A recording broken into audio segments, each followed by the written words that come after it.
हरे कृष्णा। सभी भक्तों का हमारे साप्ताहिक भगवत गीता के 9वें अध्याय के चर्चा सत्र में स्वागत करना चाहेंगे। शुरू करते हैं प्रार्थना से।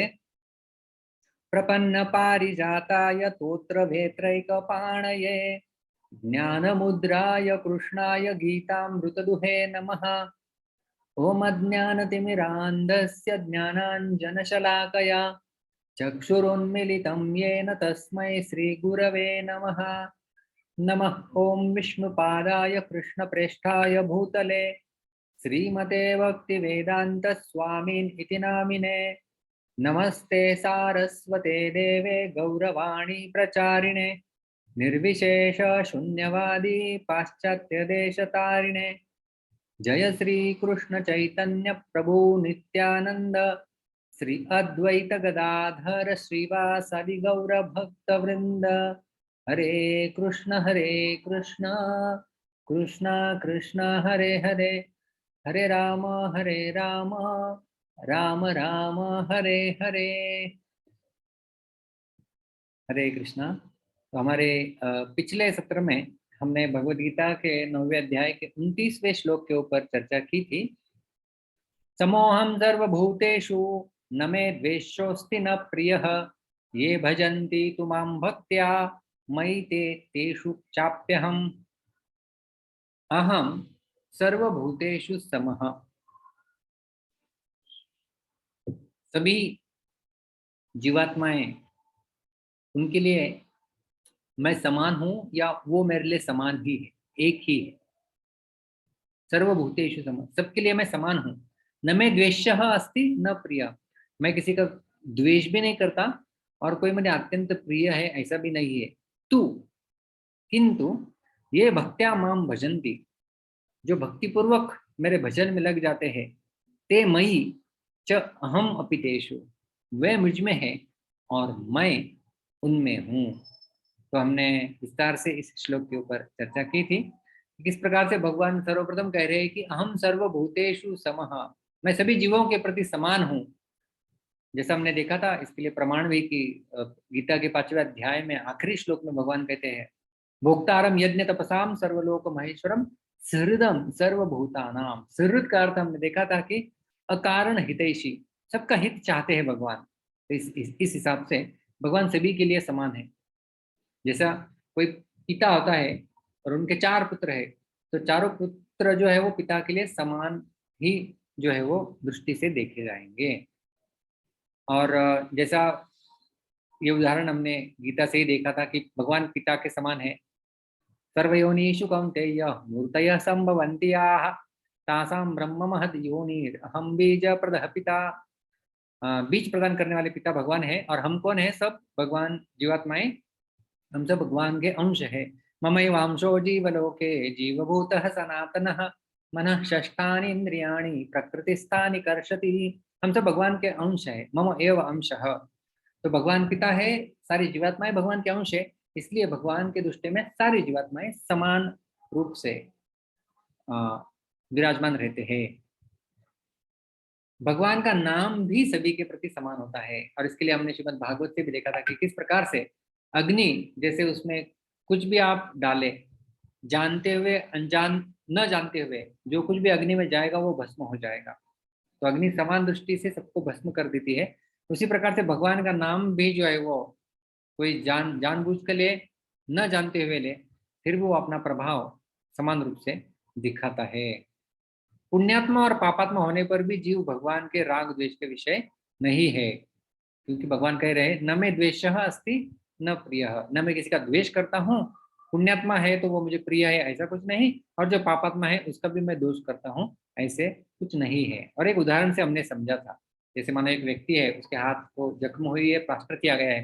किसी व्यक्ति के एक हाथ में पीड़ा हो रही है और वह हाथ शरीर के किसी काम में नहीं आता, दर्द होने से रात में नींद भी नहीं लेने देता, काम करने में बाधा डालता है, और दूसरा हाथ जो है वो सभी प्रकार के शरीर के काम काज कर रहा है, परंतु उस व्यक्ति का किसी हाथ के प्रति राग या द्वेष नहीं होता है, क्योंकि दोनों हाथ उसके अंग है और अंग के प्रति किसी व्यक्ति का राग द्वेष नहीं होता है। उसी प्रकार से भगवान का किसी भी व्यक्ति के प्रति जो है वो राग और द्वेष नहीं होता है। ये किंतु भगवान कहते हैं किंतु क्या किंतु ये भक्त्या माम भजन्ति, जो भक्तिपूर्वक मेरे भजन में लग जाते हैं, ते मयि च अहम अपि तेषु, वे मुझ में हैं और मैं उनमें हूँ। परंतु जो भक्तिपूर्वक मेरा भजन करते हैं वह मुझ में है और मैं जो है वो उनमें हूँ।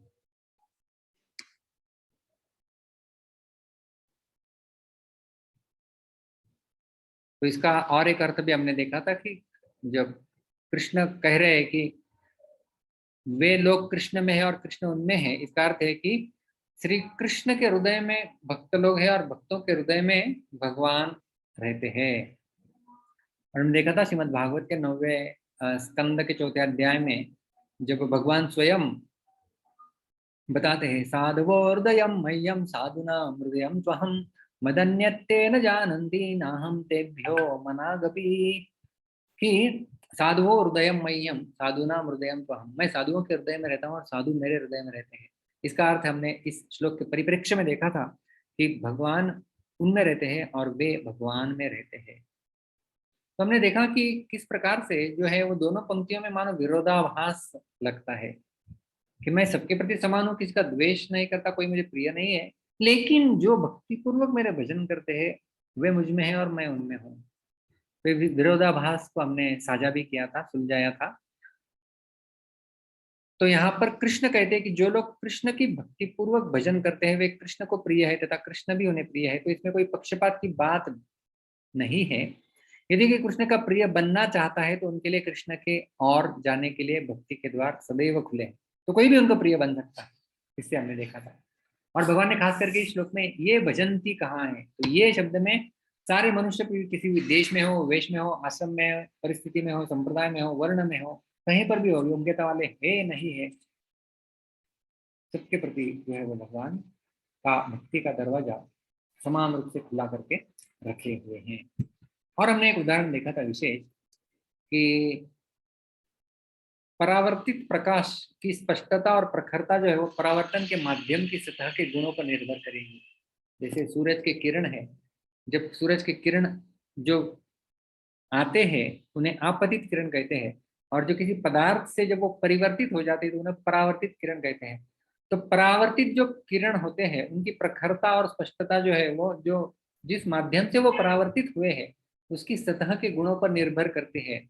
और हमने ये भी देखा था कि खुरदरे पाषाण पर प्रकाश की न्यूनतम मात्रा परिवर्तित होगी और जो चमकीला पदार्थ आदि दर्पण है तो प्रकाश की सर्वाधिक मात्रा परिवर्तित होगी। तो सतह का गुणों के ऊपर निर्भर है। पत्थर से कम प्रकाश परावर्तित होगा और आईने से, दर्पण से अधिक मात्रा में जो है वो प्रकाश परिवर्तित होगा, उसकी प्रखरता भी अधिक होगी। तो सूर्य पर यह आरोप कदापि नहीं लगाया जा सकता कि उसे दर्पण के प्रति विशेष प्रेम है और पाषाण के प्रति घृणा है। न में द्वेषोस्ति न प्रिया। तो सूरज के ऊपर यह दोष नहीं लगेगा। ये दोष यदि इसमें है तो वो उस पदार्थ का है। तो यहाँ तक हमारी रिवीजन थी। ये हमने 29वां श्लोक पिछली बार जो चर्चा किया था कि मैं संपूर्ण प्राणियों में समान हूँ, परंतु जो भक्तिपूर्वक मेरा भजन करते हैं वे मुझ में हैं और मैं भी उनमें हूँ। तो ये जो भक्त है भगवान का, भगवान अभी इन भक्तों का अवितर्क्य प्रभाव बताएंगे कि क्या प्रभाव है उनका, कि किसी भी स्थिति में भी जो है वो मेरा भक्त जो है वो उसे भक्त ही मानना चाहिए। इसलिए भगवान अपने भक्त का अवितर्क्य प्रभाव, जिसमें कोई तर्क नहीं लगाया जा सकता, ऐसा प्रभाव भगवान बताने जा रहे हैं। 30वां श्लोक इस प्रकार से है। अपि चेत् सुदुराचारो भजते मामनन्य भाग साधुरेव समन्तव्यः सम्यग् व्यवसितो हि सः। हम इनका पद विभाग और संधि देखेंगे। दैविक दिव्य कृष्णा मैंने आपको म्यूट किया है, हाँ प्रभु जी। तो आप मेरे पीछे एक एक शब्द को 2 बार हम उच्चारण करेंगे। अपि अपि अपि अपि चेत् चेत् चेत् चेत् दुराचारः दुराचारः दुराचारः दुराचारः भजते भजते भजते। भजते यहाँ पर संधि हो जाती है, विसर्ग का ऊत्व और फिर वो ओ में परिवर्तित हो जाता है। सुदुराचारो भजते सो सुदुराचारो भजते माम माम माम माम अनन्यभाक् अनन्यभाक् अनन्यभाक् अनन्यभाक् साधुः साधुः साधुः साधुः एव एव एव। एव यहाँ पर भी विसर्ग संधि हो जाती है। साधुरेव साधुरेव सह सः सह सः मंतव्यः मंतव्यः मंतव्यः। मंतव्यः यहाँ पर जो है विसर्ग का लोप हो जाता है, संधि बनती है स मंतव्यः। समन्तव्यः सम्यक् सम्यक् सम्यक् सम्यक् व्यवसितः व्यवसितः व्यवसितः। व्यवसितः ही हि ही। हि यहाँ पर क जो है वो वर्ग तृतीय जश्व संधि में परिवर्तित होके क का ग हो जाता है और विसर्ग का जो है वो ऊत्व बन के ओ में परिवर्तित हो जाता है। तो दो संधियां होती है। सम्यक व्यवसितो ही सम्यक् व्यवसितो हि सह सः सह। सः संपूर्ण श्लोक एक एक पाद के साथ गाएंगे। अपि चेत् सुदुराचारो अपि चेत् सुदुराचारो भजते मामनन्यभाक् भजते मामनन्यभाक् साधुरेव समन्तव्यः साधुरेव समन्तव्यः सम्यग् व्यवसितो हि सः। सम्यक् व्यवसितो हि सः। धन्यवाद। Thank you Ravi. रजनीकांत जी, मैंने आपको अनम्यूट किया है। रजनीकांत वैद्य, आप अपने आप को अनम्यूट कर सकते हैं, उच्चारण करना है तो। जी जी। हाँ, मेरे पीछे बोलिए। अपि जी, चेत् कृपा। सुदुराचारो अपि चेत् सुदुराचारः भजते अपि भजते माम् अनन्यभाक् भजते मामनन्यभाक् साधुरेव समन्तव्यः साधुरेव समन्तव्यः सम्यग् व्यवसितो हि सः। सम्यक् व्यवसितो हि सः। धन्यवाद। धन्यवाद। विनीता सिंह जी, मैंने आपको अनम्यूट किया है। हरे कृष्ण प्रभु, दंडवत प्रणाम। हरे कृष्ण। अपि चेत् सुदुराचारो अपि चेत् सुदुराचारो भजते मामनन्यभाक् भजते माम अनन्यभाक् साधुरेव समन्तव्यः साधुरेव स मंतव्य सम्यग् व्यवसितो हि सः। सम्यक् व्यवस्थितो हि सः। धन्यवाद।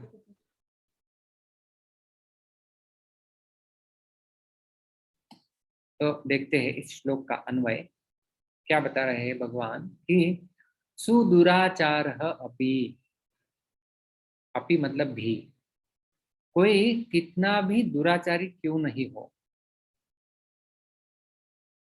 माम अनन्य भाग भजते चेत। चेत का अर्थ होता है संस्कृत में इफ, यदि। यदि कोई कितना भी दुराचारी क्यों न हो फिर भी माम अनन्य भाग भजते, मेरा यदि अनन्य भाग होकर वो भजन कर रहा है, भक्ति में लगा हुआ है, सह वह व्यक्ति साधु एव मंतव्यः, साधु ही मानना चाहिए। एव मतलब ही, निश्चय ही। साधु एव मंतव्यः, साधु उसे मानना चाहिए ही, क्योंकि सह सम्यक व्यवसितः, क्योंकि उसका निश्चय जो है वो अच्छा है। सम्यक का अर्थ होता है अच्छा। जैसे संस्कृत में बोलते हैं ना, कथम अस्ति, कैसे हो, सम्यक, अच्छा। तो सम्यक का अर्थ होता है अच्छा। सम्यक व्यवसित, वह सम्यक रूप से, अच्छे रूप से निश्चय उसका जो है वो बंधा हुआ है, इसलिए उसे साधु मानना चाहिए, ऐसा भगवान कहते हैं। तो और गहराई में जाएंगे।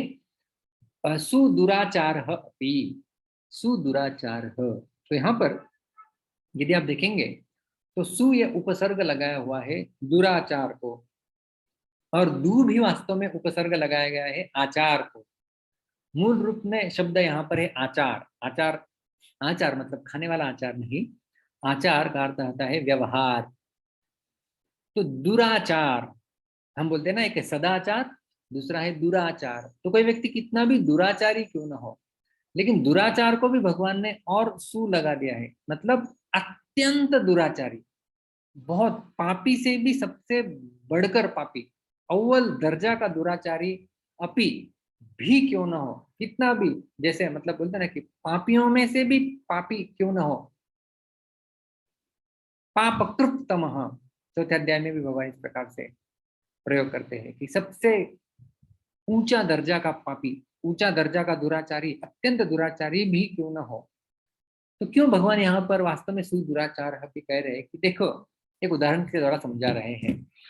कोई करोड़पति या अरबपति यह बात कह दे कि मेरे पास जो कोई आएगा ना उसे मैं 1 लाख रुपए दे दूंगा, तो उसके इस वचन की परीक्षा तब होगी जब उससे सर्वथा ही विरुद्ध चलने वाला, उसके साथ बैर रखने वाला, उसका अनिष्ट करने वाला भी आकर उससे यदि 1 लाख रुपए मांगे और वह उसे दे दे। इससे सबको विश्वास हो जाएगा कि जो यह मांगे उसको ये दे देता है। इसी भाव को लेकर भगवान सबसे पहले दुराचारी का नाम लेते हैं, क्योंकि पिछले श्लोक से संबंध हम लोग देख रहे हैं कि भगवान ने क्या कहा था कि ये भजंती तुमाम भक्त्या मयि ते तेषु चाप्य हूँ, जो मेरा भजन में लगे हुए मैं उनमें हूँ और वे उनमें हैं। तो फिर ये भक्त की क्या विशेषता है, तो सर्वप्रथम भगवान बोलते हैं कि वो कितना भी दुराचारी क्यों ना हो, यदि वो मेरे भजन में लगा रहता है, तो आगे बताएंगे क्या उसके बारे में। लेकिन यहाँ पर भगवान उससे शुरू कर रहे हैं। जैसे हम लोग बोलते हैं, कोई यहाँ पर उदाहरण दिया गया, करोड़पति व्यक्ति यदि कहे कि मैं आप जो मांगेंगे वो दे दूंगा, लेकिन उनका विरोधी मत वाला, उनका द्वेष करने वाला, अनिष्ट चाहने वाला वह व्यक्ति आ जाए और उससे भी वह व्यक्ति जो मांगे वो दे, तब वो परीक्षा में खड़ा रहेगा कि सही में ये जो मांगेगा वो उससे वह दे देता है।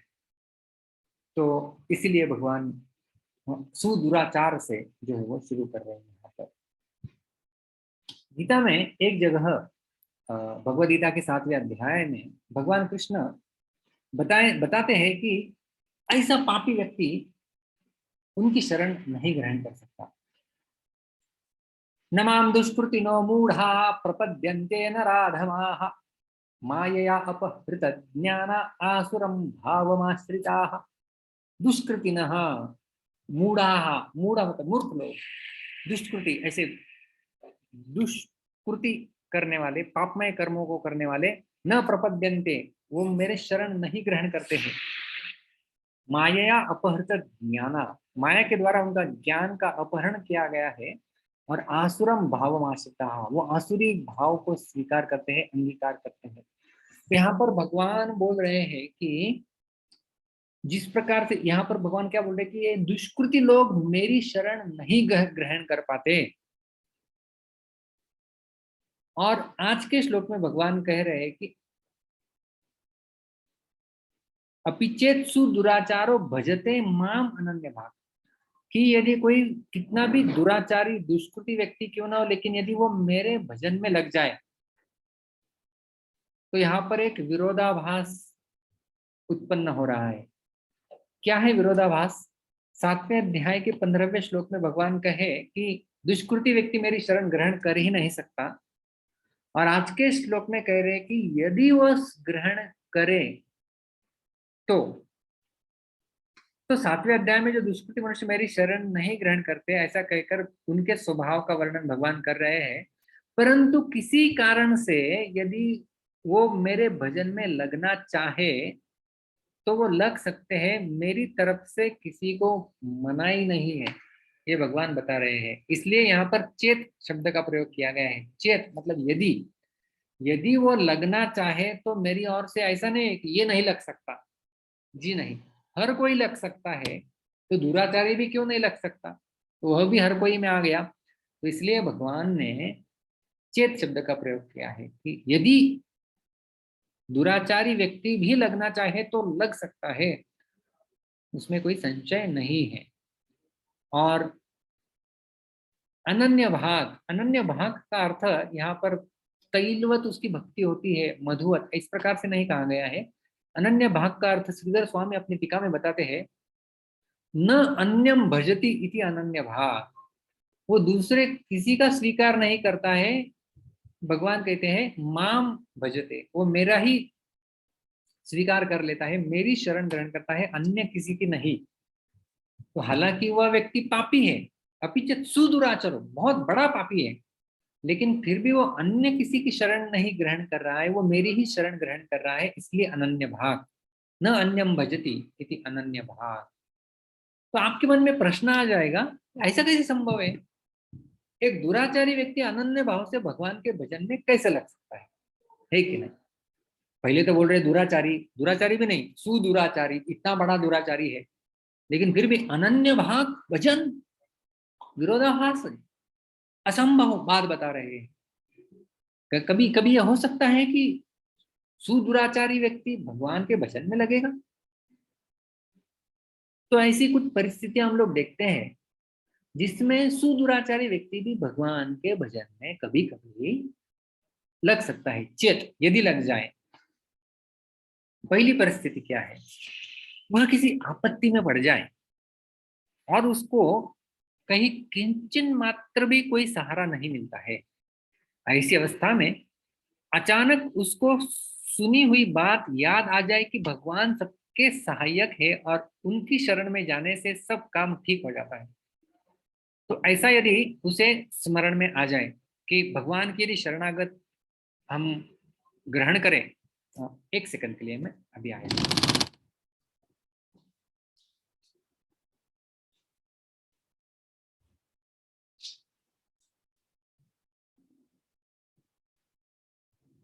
तो यदि वो किसी आपत्ति में आ जाता है और कोई सहारा है ही नहीं, उसे दिखाई देता, लेकिन फिर भी उसने कभी सुन रखा है, जैसे हम कभी कभी सुन रखते हैं ना कि भगवान की शरणागत स्वीकार करेंगे तो सारी समस्याओं का समाधान हो जाएगा, ऐसा यदि उसने सुन रखा है तो फिर वह व्यक्ति अनन्य भजन में लग सकता है। उदाहरण के तौर पे हम देखते हैं कि गजेंद्र, वास्तव में गजेंद्र सुदुराचारी नहीं था, लेकिन एक तो हाथी की योनि में था, मतलब निम्न योनि है, और इंद्र तृप्ति के हेतु वह कार्य कर रहा था। तो इंद्र तृप्ति जो है वो एक दृष्टिकोण से दुराचार ही है।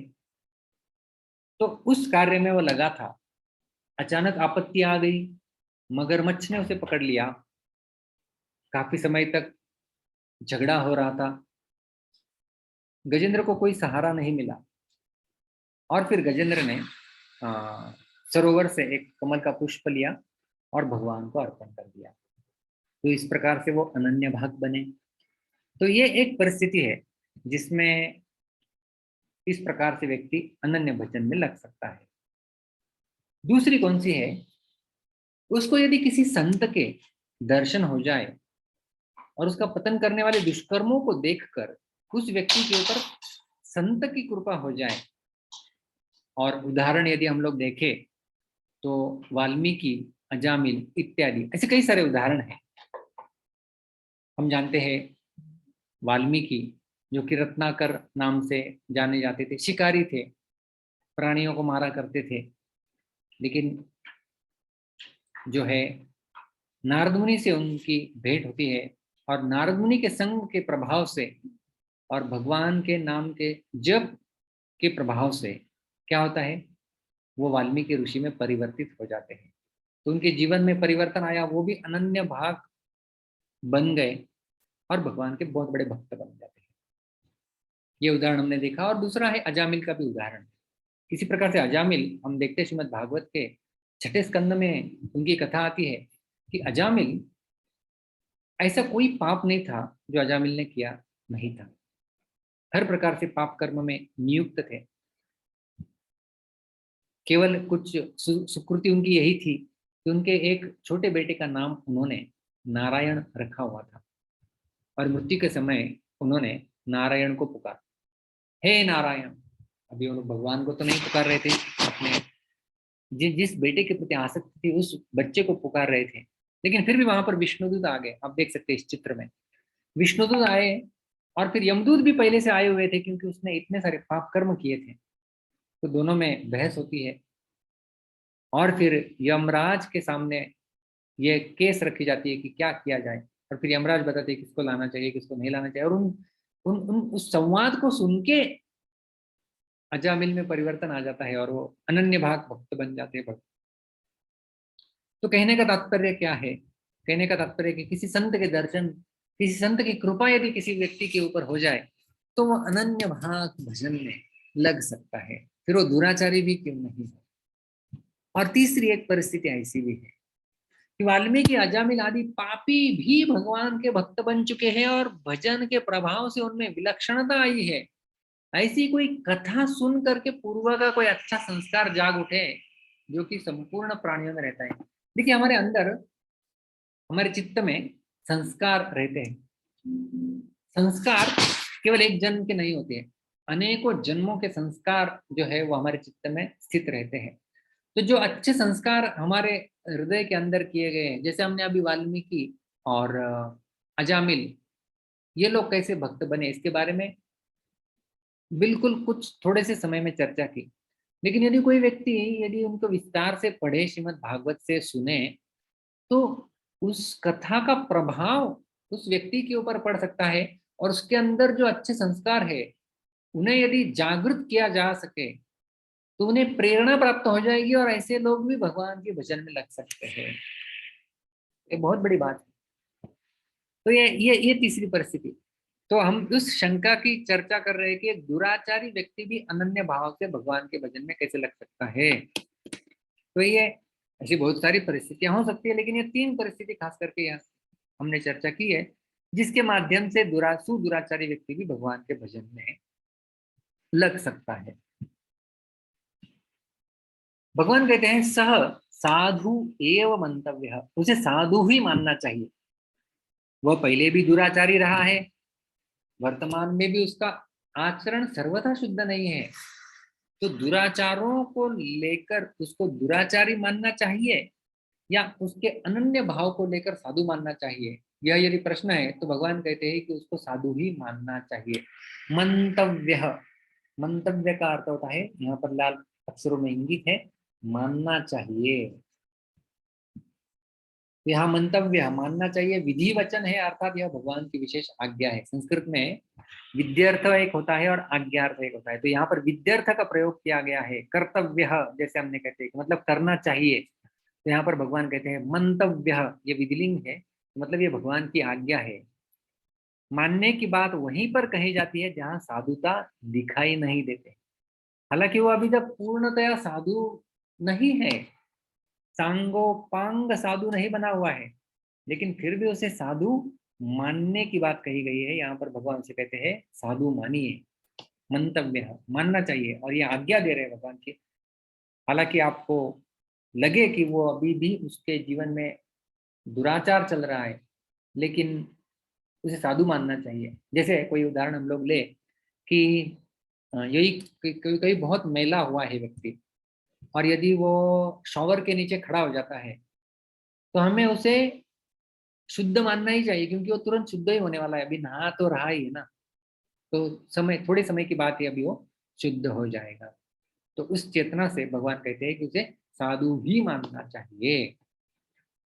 माना कि वह अभी भी सांगोपांग साधु नहीं है तो भी उसको साधु ही मानना चाहिए, अर्थात बाहर से उसके आचरण में, क्रियाओं में कोई कमी भी दिखाई दी जाए तो भी वह असाधु नहीं है। इसका कारण यह है कि वह अनन्य भाग हो गया है। क्यों वो असाधु नहीं है? क्योंकि वो अन्य किसी की शरण नहीं ग्रहण कर रहा है, वो केवल भगवान की शरण ग्रहण कर रहा है अपने आप में सुधार लाने के लिए। इसलिए साधु मंतव्य, उसे साधु मानना चाहिए, क्योंकि अनन्य भाग वो भगवान की ही शरण ग्रहण कर रहा है। इसलिए ही, क्योंकि क्यों अनंत, क्यों क्यों उसे साधु मानना चाहिए? सह सम्यक व्यवस्थित, क्योंकि उसने निश्चय बहुत अच्छी तरह कर लिया है। सम्यक, सम्यक बताया मैंने आपको, बहुत अच्छा है। व्यवसितः का अर्थ आता है उसका निश्चय जो है वो है यथार्थ निश्चय कर लिया है उसने। क्या है, कौन सा निश्चय उस व्यक्ति ने किया हुआ है? श्रीधर स्वामी बताते हैं उसका निश्चय क्या होता है। परमेश्वर भजनेन एव कृतार्थः भविष्यामि इति निश्चयः, कि भगवान के भजन से ही मैं कृतार्थ बन जाऊंगा, मैं शुद्ध बन जाऊंगा, यही एकमात्र मेरे लिए आशा है। भविष्यामि भूतकाल में कहा गया है कि मैं बन जाऊंगा, शुद्ध बन जाऊंगा भगवान के भजन से ही। ये उसका जो है वो निश्चय होता है, और इस दृढ़ निश्चय के कारण उस व्यक्ति को साधु कहा गया है। उदाहरण दिया गया है, जैसे कन्या का विवाह होने पर अब मैं पति की हो गई, ऐसा निश्चय स्वयं में हो जाने से यह कभी मिटता नहीं है, क्योंकि स्वयं में वो निश्चय हो गया है। प्रत्युत बिना याद किए हरदम याद रहता है। जैसे पत्नी कोई याद नहीं करती है कि अभी मैं इनकी इनकी पत्नी हूँ, इस व्यक्ति की पत्नी हूँ, उसे याद नहीं करना पड़ता, क्योंकि वो स्वाभाविक बन जाता है और वो निश्चय स्वयं में आ गया है। इसका कारण यह है कि उसने स्वयं को ही पति का मान लिया है। ऐसे ही जब मनुष्य यह निश्चय कर लेता है कि मैं भगवान का हूँ और केवल भगवान का ही काम मुझे करना है, तो यह निश्चय स्वयं का होने से सदा के लिए पक्का बन जाता है, फिर कभी ये मिटता नहीं है। इसलिए भगवान कहते हैं कि उसको साधु ही मानना चाहिए, क्योंकि उसका निश्चय पक्का हो गया है कि मैं भगवान का हूँ और मुझे उनका भजन करना है, इसलिए उसे साधु कहना चाहिए। श्रील प्रभुपाद जी बहुत सुंदर अपने तात्पर्य में, इसी श्लोक के तात्पर्य में श्रील प्रभुपाद जी नरसिंह पुराण का एक श्लोक कोट करते हैं। भगवती च हरा वनन्य चेता वृषमलिनोऽपि विराजते मनुष्यः न हि शशक कलुष छवि कदाचित् तिमिरपरा भवताम् उपैति चंद्रः। भगवती च हराव अनन्य चेता, यदि कोई व्यक्ति अनन्य भाव से भगवान के भक्ति में लगा हुआ है, वृष मलिनोपि विराजते मनुष्य, लेकिन वह मनुष्य यदि उसमें कोई थोड़े बहुत दोष यदि आपको दिखाई दे, नहीं शशक कलुष छवि कदाचित तिमिर परा भवताम उपैत चंद्र। शश कलु, शश कलुष छवि, चंद्र, चंद्रमा में जो हम लोग काले दाग धब्बे देखते हैं, वो कदाचित भी कभी भी चंद्रमा के प्रकाश को रोक नहीं सकते, है कि नहीं? हम देखते हैं पूर्णिमा का चंद्र, यदि आप देखिए, गौर करके देखिए, कुछ दिन पश्चात, कुछ दिन पूर्व ही अभी पूर्णिमा थी, हनुमान जयंती जिस दिन हमने मनाई, तो पूर्णिमा के दिन पूर्ण चंद्रमा होता है, उसका प्रकाश क्या आच्छादित होता है उसके ऊपर जो काले धब्बे दिखाई देते हैं उसके उसके कारण? जी नहीं, वो काले धब्बे सूर्य चंद्रमा के प्रकाश को नहीं ढक सकते।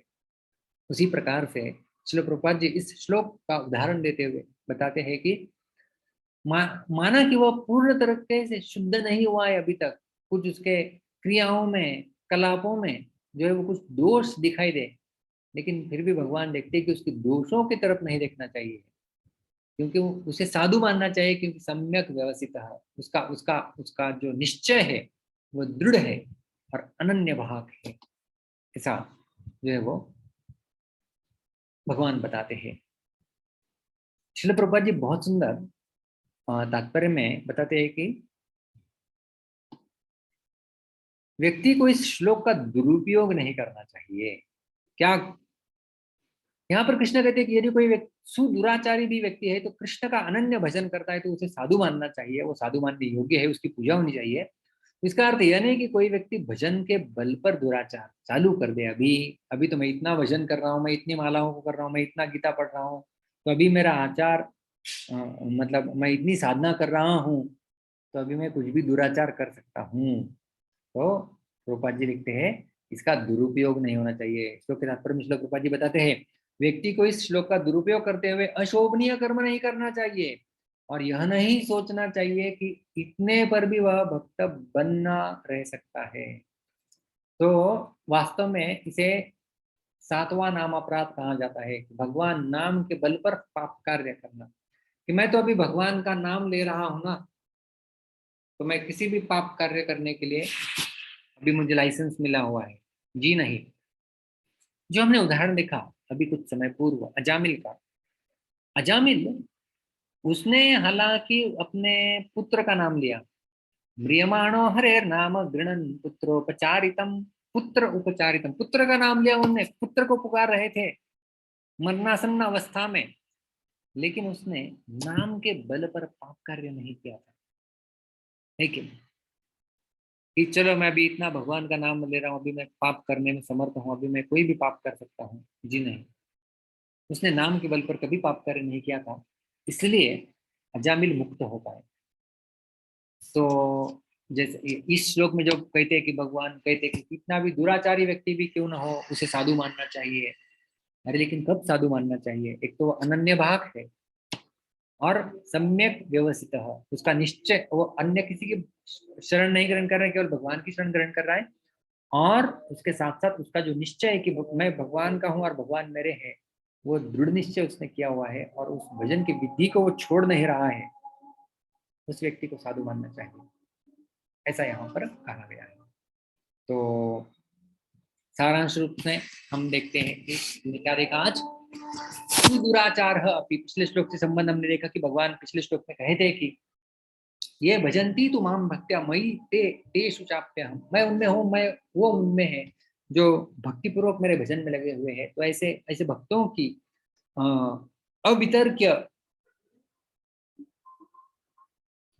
जो गुण है उसको दर्शाते हुए, उनकी महिमा मंडन करते हुए भगवान कहते हैं कि सुदुराचार, ऐसा व्यक्ति कभी सुदुराचार, दुराचार भी क्यों ना, अत्यंत दुराचारी भी क्यों ना बन जाए, माम अनन्य भाग भजते चेत, यदि वह मेरा अनन्य भाव से भजन करता है। तो हमने प्रश्न उठाया था कि ऐसा सुदुराचार व्यक्ति भगवान का अनन्य भजन कैसे कर सकता है?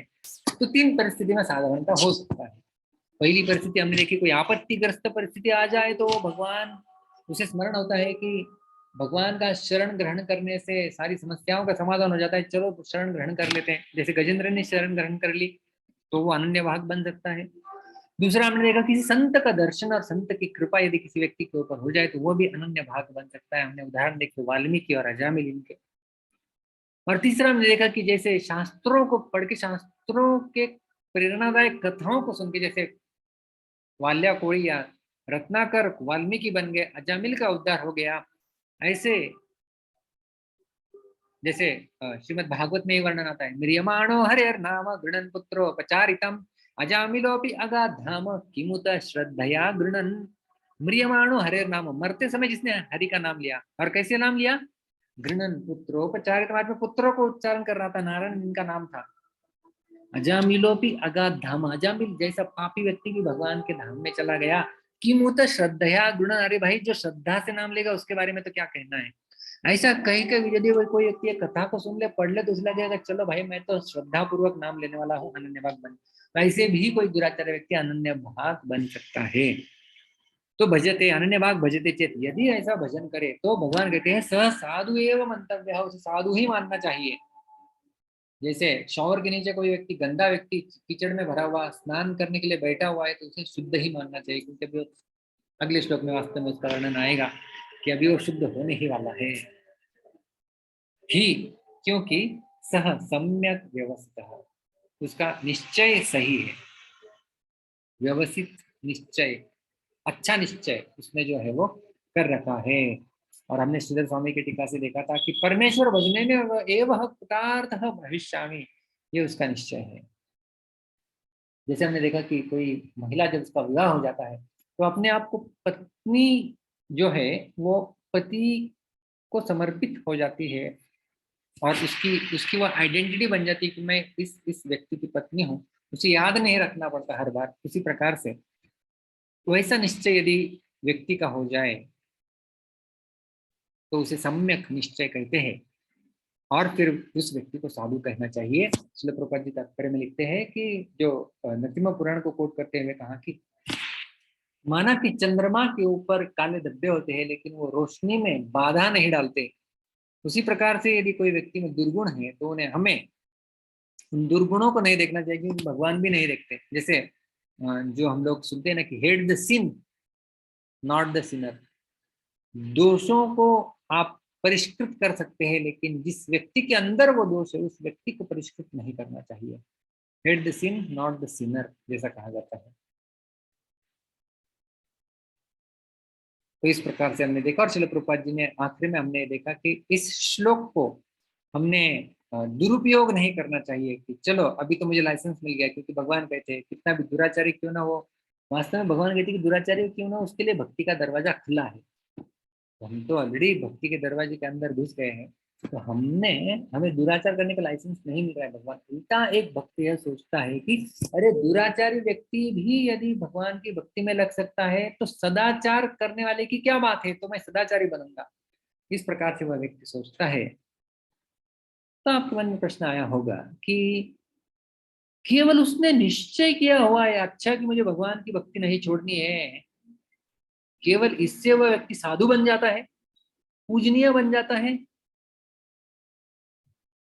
इसका जवाब भगवान श्री कृष्ण अगले श्लोक में देंगे, जिसकी चर्चा हम हमारे अगले सत्र में करेंगे।